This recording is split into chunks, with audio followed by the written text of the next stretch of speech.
Hey, I'm live. Man, we have a lot of interest in Corpus Christi right now. And I'm going to take a minute and maybe see my number one fan comes on, which is my husband. And just encourage some of you. I know there's a lot of searches going on right now about living in Texas and what to expect when you move to Texas. We have a bunch of hold on. We have a bunch of freaky, radical, gun-toting, conservative racists. No, definitely not. We're very friendly. We're very welcoming, but we get a little protective if people start messing with freedom, whether it's your freedom or their freedom. You know, we're going to protect, we're going to fight for the underdog. Okay, and so I would just say we fight for freedom, and that includes beliefs and different than maybe conservative beliefs. We still believe in fighting for your freedom.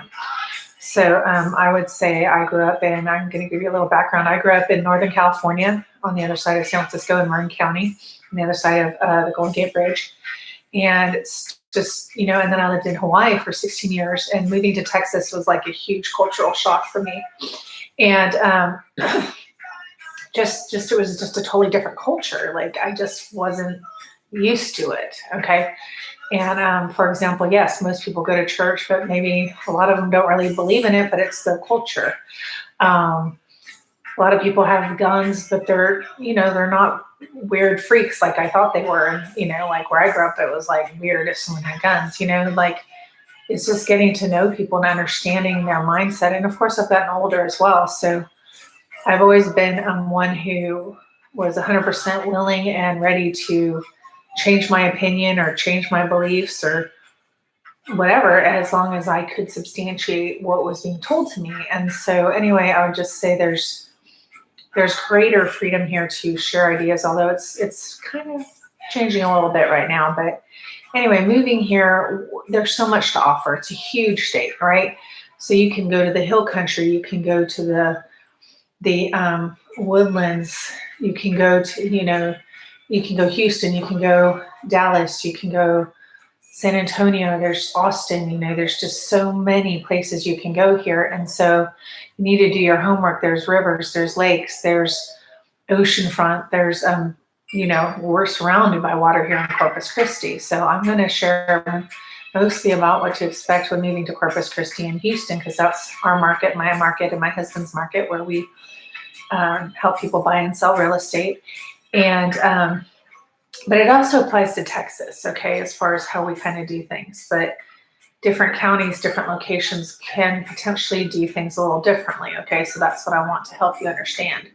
So here in Corpus Christi, the most important thing you're going to do when you ever buy a home is get pre-approved. I say this over and over, and if you watch me, you're going to get a little annoyed, but that really means you get pre-approved. It means you turn in all your paperwork. You submit all your, whatever pay stubs they're requiring, whatever bank statements they're requiring, whatever savings accounts, money markets, in this case, recently cryptocurrency. Get it all to the lender before you try to submit an offer on a house. Okay. If you're annoyed because your realtor's like, well, I need you to have a pre-approval before I show you property. And you're like, well, I just want to see the property before I can decide what I want to do. And before I get my pre-approval, I don't want to ding my credit or give my people my information. And it's like, well, one of the ways I explain it, although it's not necessarily the best way of explaining it, is it's like saying, okay, yeah, I have a credit card, let's go shopping. And yet I don't, you say you want to go look at, $500 dresses, but I don't know what your credit card has. Like, I don't know. And you don't know the balance. You don't know what your credit card has either. So we might go shopping for a $500 dress and realize that you can only afford $200. Now we've spent all this time running around looking for something that we can't get. Every so often though, it's the other. It's like, oh, I can, I think I'm going to do this or that. And then they end up qualifying for significantly more. And that's helpful as well. But to go out looking at homes, if you've never bought a home before and you don't know what to expect, you absolutely need to be pre-approved. Okay. So you turn in all the documentation, answer all the questions, everything's verified. And then all you really need is a home to find a home. And now when you find that home, the process is you submit an offer. Okay? Submit an offer, Lord willing, it gets accepted. Then we have what's called the option period, okay? And it's called the unlimited right to back out time frame. Okay, you can back out for whatever reason you want. The reason we have this option period is, for me personally, it's just to make sure we get all our inspections done and make sure we take care of any issues that we find during our inspection period. But you don't have to back out due to inspection reasons, okay? Some people actually continue working on getting their financing organized in the option period. I don't do that. I don't recommend it. I won't do it, because if I'm not sure that you can move ahead, I'm not wasting time putting an offer out on a house. So if you want to work with me, you got to have your stuff together, because it's not fair to you and it's not fair to them. You waste money, you spend money, you lose money, and you waste people's time. So the option period, do your home inspection. Home inspection in Corpus Christi and some of Houston, not all of Houston, but it's getting more common, is the plumbing inspection. They basically fill up the drainage pipes, the sewer lines underneath the house, the drain pipes, with water, and they see if they drop. Okay, if they drop, it means there's a leak, or a loose pipe or a broken pipe or something, roots in the plumbing system, and therefore they need to be fixed. Okay, unfortunately, in some areas, I know not all of Houston does these kind of tests. So if you're to go over to Houston and try to do these plumbing tests, you're going to confuse everybody and go, who's doing this? Why are they doing it? What's happening? Why? That's not okay. We don't do that. And so it's a little tricky, because I'm used to doing them here, right? And I know how they protect people from foundation issues. Because if your plumbing moves in soil that's expansive, then it can cause the soil under your home to expand and contract and cause your foundation to crack or start sagging or whatever. So anyway, depending on where you are, we do the hydrostatic test. That we call it the plumbing test, hydrostatic test. It's not a pressure test. It's just like filling a cup with water, and if it's leaking, it leaks out. And if it leaks fast, you really know you got a bad one. Okay, so we do that. We do the home inspection. The home inspection, you have to have a TREC licensed home inspector, and he will check pretty much everything.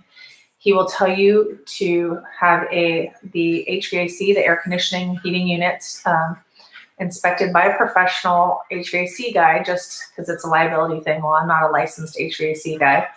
So to do extra measure protection and inspections, you should have your HVACs inspected, because what to expect with those is you can have very dirty coils. If people don't change their filters regularly, you can have dirty coils, dirty filters, and that causes more strain on the unit, and it can cause more problems. They work less efficiently, they can break down more. So have your HVAC, air conditioning, heating systems inspected. Okay, you also get a termite inspection. We have some very active ground termites, and we have dry wood termites as well. They can, the ground termites, subterranean, are super fast eaters. So make sure you have termite inspections. You don't always need to tent your home when you have termite issues, but every once in a while, if it's really bad, you might need to tent it. Otherwise, they put a treatment around the perimeter of the foundation for the subterranean termites, and they will spot treat for the drywood termites. Okay, it doesn't mean you have to back out. It's kind of like getting a flat tire. It happens sometimes, and you take care of it. Then we have the foundation inspections. We need foundation. Some people use engineers. It's about $400 some for an engineer, and they're fine. Some take elevations, meaning like how the foundations measure throughout the home. The reason I like that is because I call it my plumb line. Even if the foundation's great, or even if it's a new construction, I like to get a foundation inspection reading, so that if over time you feel like your house is moving, you have that plumb line to gauge it off of, right? So you'll know, wow, it was this when I bought it, but now 3 years later it's doing this. I think there might be an issue, right? So you want to get your foundation inspected. Unless here in Corpus Christi, unless you're on Padre Island, you really don't need your foundation inspected unless you're on the water. If you're on the water, have the foundation inspected just in case some of the water surging had washed out some of the sand underneath the home. Every once in a while, the waterfront homes, after storms and stuff, they will need some piers or stabilization or backfill, okay? So make sure you have a realtor that knows when you need to and when you don't need to do foundation inspections, okay? So you do all these inspections. What else? Anything else? A lot of these homes in some neighborhoods are really old or have some old code plumbing. You're welcome to have an electrician go out and give you estimates and feedback on that as well. But typical to have different code changes throughout the year. So it's still safe, but it's just not the code anymore. And a lot of times it's kind of like 50-50 or not even, 70-30 that the seller may or may not do something. Most of the time they won't do much about that. Here we also have foggy windows because we have the double pane windows. They'll get foggy because when it's hot and cold, the seal around the perimeter expands and contracts, and that causes, over time, there might be like a pinhole hole in there that causes humidity to come in, and then moisture kind of causes it to fog. There's, if they get really bad, it can create mold growth in there and stuff, but I've only seen that a couple of times.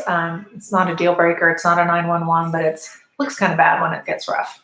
So anyway, so we do our option period. If something goes wrong in those first 10 days of your option period, or you can't negotiate anything, or you get something that else happens and you can't continue, you just cancel. Okay. You've put down $150 to $500, depending on where you are and what you're buying and who's your realtor. Okay. You will lose that money if you back out, the $150 to $500 that you've put down. That goes to the seller if you back out.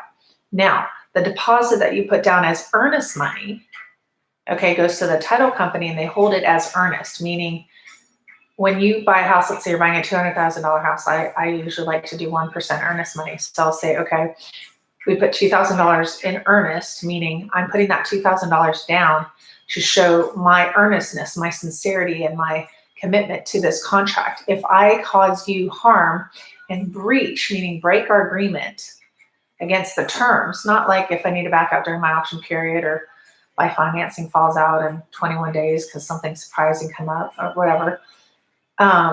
If I breach it, go, I don't feel like buying it anymore. I think I'm going to go buy this house, or I'm not going to do this. And you just like breach the contract. Well, then the seller can request that earnest money. Now, some people fight the seller for that earnest money and refuse to give it. And then it sits in the, like at the title company, and nobody gets it.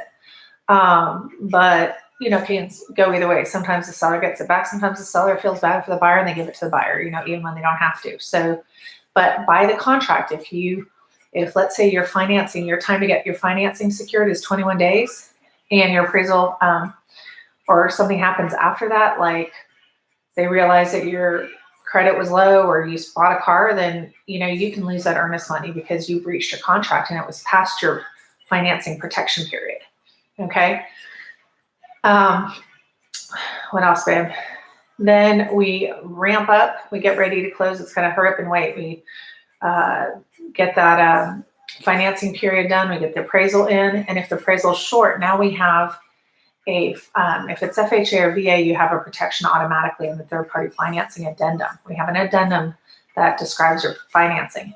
It gives you a max interest rate that on there that it's not to go above, because let's say you were getting an interest rate of, let's say 2.85 and now it's 3.5 or 3.75. You need to be protected because that changes how much you have to pay per month and you can't qualify anymore. So we say, for example, on the $200,000 house, we'll say the interest rate is not to exceed 3.5 or 3.25 if we already have a 2.85, right?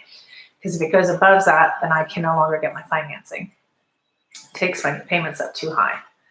Okay, you also have windstorm insurance. That's a lot of money. Okay, homeowners is only, let's say, $600, $1,000 for a year, less than $100 a month. But when you add your windstorm, you're up to $200, $250, $300, $350, sometimes $500 a month, depending where you are. If you need flood, windstorm, and homeowners, okay, depending on what is the elevation of your home and where you're located in Corpus Christi will determine how much your insurance is going to cost. So make sure when you like a house that you send that address over to your the different insurance companies that you're getting estimates from so that you make sure your numbers work. Okay, because it might be like, oh, these are great, these numbers are great, and then all of a sudden you get that insurance towards the end and you didn't shop early on, right when you put the contract in, ideally in your option period, and you realize, oh my gosh, I'm outside of my option period, I'm outside of my financing, and I waited too long to shop around for my insurance, and now my insurance takes me $300 more, $200 more a month that I can't do. Okay, so get a good realtor who knows how to make sure you get all this stuff done up front so that you can have a transaction that is as seamless as possible. Your financing and your lenders have a big part to play in it too. There are a lot of lenders out there.